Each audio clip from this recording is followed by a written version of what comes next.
O Campus Palmas do Instituto Federal, dentre vários trabalhos de pesquisa, está desenvolvendo um trabalho junto à Universidade de Córdoba, na Espanha. É um trabalho na área da agronomia. Coordenador desse projeto é o professor Gessé Fink, que integra o colegiado do curso de agronomia do Campus Palmas do Instituto Federal do Paraná e vai nos contar um pouquinho sobre essa pesquisa. Professora Gessé, seja bem-vindo aqui à programação da Rádio Clube. Olá, Guilherme. Olá, o pessoal que nos ouve ou assiste. Obrigado pelo convite para falar um pouco sobre o trabalho que a gente tem desenvolvido. E, realmente, a gente tem uma parceria com a Universidade de Córdoba. Eu fiz parte da minha formação, do meu doutorado, foi lá em Córdoba, na Espanha, e a gente acabou permanecendo nesse vínculo, né, de amizade científica, né, com o pessoal lá da Espanha. Então, quando eu vim aqui para Palmas, a gente iniciou alguns trabalhos e eu contei com a colaboração, sempre conto com a colaboração deles, assim como eu também colaboro com eles em alguns trabalhos lá na Espanha. Certo. E esse trabalho específico, professor, do que se trata a temática central, né, dessa pesquisa? Pois então, aqui no Instituto Federal do Campus Palmas, a gente tem muitos projetos de pesquisa, não só na área da agronomia, mas em todos os cursos. E uma parte do nosso trabalho, né, como professor do Instituto Federal, é fazer essa pesquisa e trazer essa pesquisa para junto dos nossos estudantes, né? Isso dá uma melhoria enorme, né, no processo de aprendizado com os nossos estudantes. Esse projeto, ele faz parte de um projeto um pouco maior que eu tenho, que se chama Utilização de Resíduos Industriais como Fertilizantes, né? Então, em cada região ou cada cidade, a gente normalmente tem alguma indústria que produz, sei lá, algum produto que, no fundo, gera algum resíduo. E das possíveis utilizações dentro de uma série de limitações da legislação é a utilização desses resíduos na agricultura, como fertilizante, ou propriamente como uma área de descarte, desde que esses resíduos não causem problemas agrícolas e, principalmente, ou talvez do mesma intensidade de importância, né, ambientais.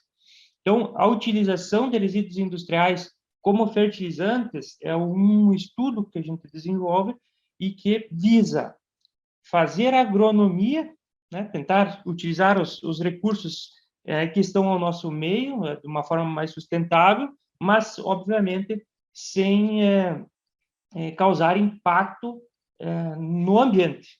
Então, o nosso estudo visa isso, né? Esse é um projeto que a gente tem aqui e que conta com a colaboração de uma empresa, né, que tem aqui da nossa cidade, que produz resíduos, que produz um produto e gera um resíduo, né?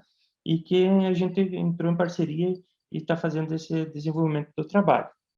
Pois é, de qual produto e de que tipo de resíduos nós estamos falando, professora? Na verdade, como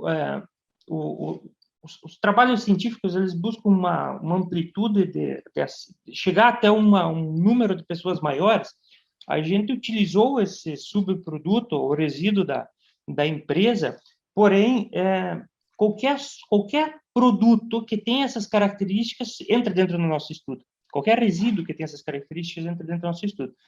Por exemplo, em São Paulo, nós temos na produção de cana, nós temos de álcool, né? Não de cana, de cana e de álcool, mas temos um resíduo muito grande sendo gerado, rico em potássio, né?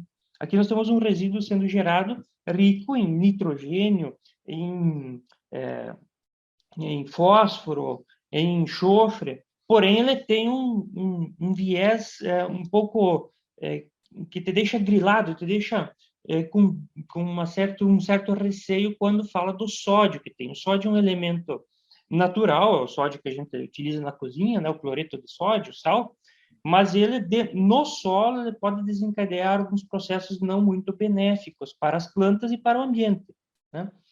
Então, esse resíduo que a gente tem, e daí entram todos os resíduos dessa características, que são considerados resíduos salinos, né, que tem bastante íons nessa suspensão, seja ele potássio, seja ele o sódio, né, a gente engloba dentro desse estudo.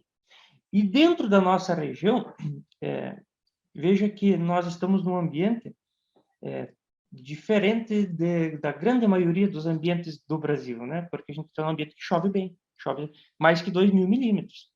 O sódio, por exemplo, ele é um elemento problemático. Um terço das terras agricultáveis no mundo tem um teor de elementos no solo, né? Elementos químicos no solo que tornam ele salino.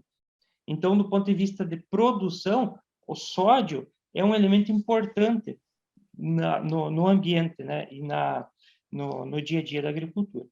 Esses resíduos que a gente tem um alto teor de sódio, então, quando aplicado em algumas regiões que chovem pouco, pode ser problemático. No nosso caso, 2.000 milímetros, a partir do momento que a gente aplica esses resíduos, ele, em torno de 60 dias, o teor de sódio já é lixiviado, ele é lavado do solo, né? Como popularmente a gente comenta, né? O meu pai sempre diz, vai lavar todo o fertilizante, né? Meu pai é agricultor, vai lavar todo o fertilizante, né? A gente, termo técnico é lixiviar, então carregar para profundidades maiores o sódio. Esse trabalho que a gente publicou, a gente avaliou a produtividade das culturas, né, com doses relativamente altas, que era mais ou menos o que alguns agricultores utilizavam aqui na região, e também por 2 anos a gente avaliou. Então, foi produção de milho e produção de soja. A produção aumenta, né, significativamente, e o que a gente queria ver era o sódio, né, porque o sódio, assim como eu falei, ele pode causar uma série de problemas, mas no nosso ambiente, aparentemente, não causa problemas químicos no solo. Agora, a gente está desenvolvendo também trabalhos referentes à parte biológica do solo e à parte física do solo. A parte biológica, já avaliamos, estamos escrevendo trabalho sobre a microbiologia, os micro-organismos que existem no solo, se eles são afetados por esse sódio. E da parte física, o solo ele é composto por 3 partículas, principalmente, areia, silto e argila. A argila é a mais pequenininha, a mais importante que a gente tem no solo. Se a gente for considerar numa escala maior, né, se a gente considerar que 1 grão de areia é o tamanho de uma sala, o silt é o tamanho de uma mesa e o tamanho de uma moeda, como se fosse a partícula da argila. Então, essa partícula da argila é onde segura, né, ela absorve, ela segura os nutrientes para depois disponibilizar para as plantas. Porém, quando a gente adiciona sódio, essas partículas elas sofrem um processo chamado de dispersão, elas ficam longe uma das outras e tendem a migrar no perfil de solo, entupindo os poros que infiltra a água. Então, esse também é um outro viés que está sendo desenvolvido uma dissertação de mestrado junto ao programa de pós-graduação da Universidade Federal do Rio Grande do Sul, na área de solos. Então, tem uma série de trabalhos sendo feitos em cima dessa temática. Especificamente aqui em Palmas, né, desse trabalho de pesquisa, esses resíduos, né, utilizados, eles foram extraídos, né, ou resíduos, né, resultantes da produção de heparina, que é um produto do setor farmacêutico, né, professor? Exatamente. Sim, exatamente. Pode seguir, pode falar. Não, é de heparina, mas, como eu disse, qualquer resíduo que tenha essa característica salina entra dentro desse grupo de resíduos que a gente está estudando, né? Analisando a configuração industrial aqui da nossa região, que tipo de outras indústrias ou de produções podem gerar resíduos do gênero que podem ser utilizados aí também na agricultura? O foco dessa pesquisa que o senhor coordena? Tem outros resíduos, mas quando a gente entra dentro do foco que no caso é resíduo líquido, né? Resíduo líquido, a gente tem muito poucos dados sobre eles. E muitas empresas fazem o tratamento desse resíduo para depois, enfim, liberar a água residual, né, para no ambiente, que obviamente não vai fazer efeito algum. Mas a gente se ateve nesse resíduo, e também curiosidade, para a gente manter a produção mundial de heparina, necessita-se, ou seja, manter os estoques, né, de heparina, conforme a demanda mundial, precisa 1 bilhão de porco, as vísceras de 1 bilhão de suínos ser processadas. Então, tem outros, na nossa região especificamente, ou pensando do ponto de vista Palmas, acredito que seja o único resíduo que está disponível assim, ele é fantástico, desde que a gente tome algumas precauções. Né? Uma aluna nossa aqui do Instituto Federal, ela está trabalhando já lá, ela fez o TCC nessa área, e hoje ela está trabalhando lá nessa empresa que faz também um controle sobre a aplicação desses resíduos conjunto com os agricultores. O trabalho, né, como o senhor colocou, ele já é um trabalho aí de 2 anos, né, de pesquisa aplicado em lavouras de milho e soja, né? Isso. Na verdade, o artigo publicado 2 anos, agora a gente já está entrando no 5º ano da avaliação. Pois é, e dentro dessas avaliações, quais os resultados? O senhor pontuou que houve, né, um avanço de produtividade, né? Especificamente, a que se deve esse aumento na produtividade? De que forma esses resíduos da indústria, eles implicaram nesses bons resultados apontados aí na pesquisa? Bom, a nossa preocupação, como eu disse, era o sódio, né? Então, a gente fez todas as avaliações, obviamente, de produtividade, de características de solo, mas visando sempre se aquele sódio que estava lá teria algum problema na produtividade ou nas características químicas do solo nesses 2 primeiros anos. A gente não viu essa mudança drástica ou que comprometesse a produtividade agrícola, né, do ponto de vista de características químicas do solo. Então, aumentou a produtividade, muito vinculado ao teor de nitrogênio que tem nesse resíduo, né? Tanto a soja como o milho, eles demandam uma quantidade de nitrogênio bastante grande. Mas interessante é que a soja não é indicado fazer adubação nitrogenada para a soja, porque existe alguns micro-organismos que eles formam uma associação com as plantas e esse micro-organismo pega o nitrogênio do ar, né, faz a quebra e injeta na veia da planta. Então, não precisa fazer adubação nitrogenada para a soja, mas como esse resíduo está disponível, existe um efeito residual no ambiente em que aumenta o teor de nitrogênio no solo. A gente avaliou isso. Também avaliamos agora o efeito desse sódio, desse resíduo, na interação do micro-organismo e da planta, desse micro-organismo e da planta. Né? Encontramos resultados muito, muito satisfatórios, muito interessantes, que também estão sendo trabalhados para a publicação de um novo trabalho. Né? Obviamente, junto com o pessoal da Espanha. Essa pesquisa, professora, a aplicação, né, dos produtos, o acompanhamento aí do desenvolvimento, né, das plantas, ela foi realizada no espaço do campus do Instituto Federal ou em propriedades particulares de produtores? Não, houve um primeiro estudo com essa ex-aluna, agora que trabalha na empresa, né? Que ela fez um estudo em propriedades. Com base nesse estudo em propriedades, a gente delimitou alguns aspectos que a gente considerava relevantes e implantou um experimento aqui dentro do nosso campus, né? Então, essa condução experimental ela é bastante criteriosa, né, para a gente fazer depois as avaliações. Então, tem uma série de repetições, uma série de intervenções que a gente deve fazer, ir lá coletar amostras de solo, amostras de planta, que eventualmente em uma propriedade rural a gente não consegue fazer exatamente isso, né? Então, isso a gente segue perfeitamente um protocolo de condução do experimento que dá mais fidedignidade para os dados que a gente obtém, né?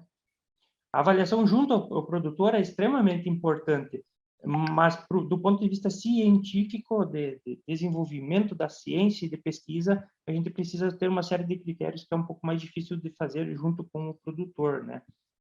Por a gente estar mais próximo também, né?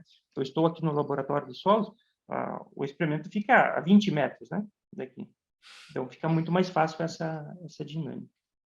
Bom, professora, o senhor coloca, né, que a utilização, esse resíduo, né, ele tem várias propriedades, né, o nitrogênio, fósforo, enxofre, e a grande preocupação era o sódio, o que, conforme é apontado na pesquisa, aqui para a nossa região não seria um problema tão grande por conta da quantidade de chuvas.